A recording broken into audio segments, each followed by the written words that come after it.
Jika video ini bermanfaat, bantu tekan like dan subscribe. PIK 1 dan PIK 2. Negara dalam negara atau lepas seperti Singapura dari Malaysia. Guys, tahu nggak? Ada pola aneh di PIK 1 dan PIK 2 yang mirip banget sama Singapura sebelum lepas dari Malaysia. Bisa jadi ini bakal jadi negara. Dalam negara, dulu Malaysia nggak nyangka Singapura bakal lepas.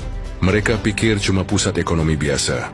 Tapi lihat sekarang, negara kecil itu malah lebih maju dari Malaysia sendiri. Fakta yang mengejutkan, Singapura dulu bagian dari Malaysia sebelum akhirnya lepas tahun 1960. 5. Penyebab utamanya adalah ketimpangan ekonomi, konflik politik, dan dominasi modal asing. Sekarang lihat PIK, kota elit di atas tanah reklamasi, dikuasai oleh segelintir orang kaya. Kenapa PIK 1 dan PIK 2 bisa jadi negara dalam negara? 1. Dikuasai konglomerat dengan koneksi global. PIK bukan cuma milik Indonesia, ada investor asing yang menanam modal besar di sini. 2. Isolasi sosial dan ekonomi. Lo perhatiin nggak? PIK itu beda banget sama Jakarta dan Banten.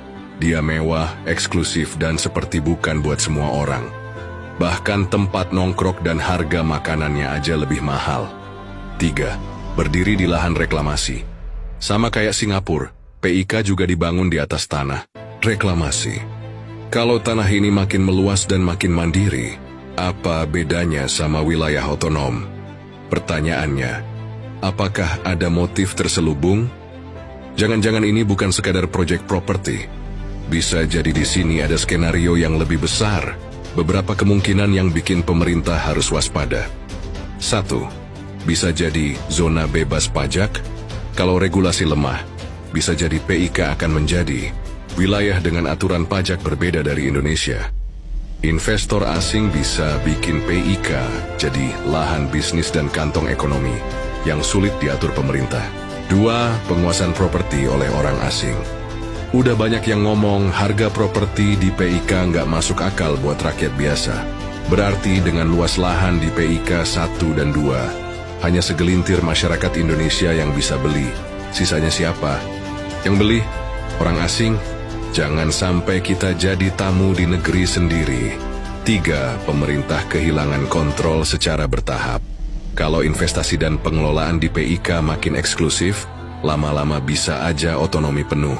Jangan sampai terulang sejarah Singapura. Dulu Malaysia nggak peduli dan nggak kepikiran, dan tiba-tiba Singapura lepas. Jangan sampai Indonesia mengulang kesalahan Malaysia yang kehilangan Singapura. Solusi buat pemerintah dan masyarakat. 1. Perketat regulasi kepemilikan properti oleh asing. 2. Cegah PIK jadi zona eksklusif tanpa kontrol negara. 3. Pastikan pembangunan merata, biar nggak terpecah jadi elit versus rakyat biasa. Kalau kita diam aja, bisa jadi nanti kita cuma jadi penonton di tanah kita sendiri. Share video ini biar makin banyak yang sadar. Tag pemerintah, tag akun-akun yang bisa selesaikan ini. Kita nggak boleh cuek sama apa yang terjadi di depan mata kita sendiri. Tulis pendapat kalian di komentar.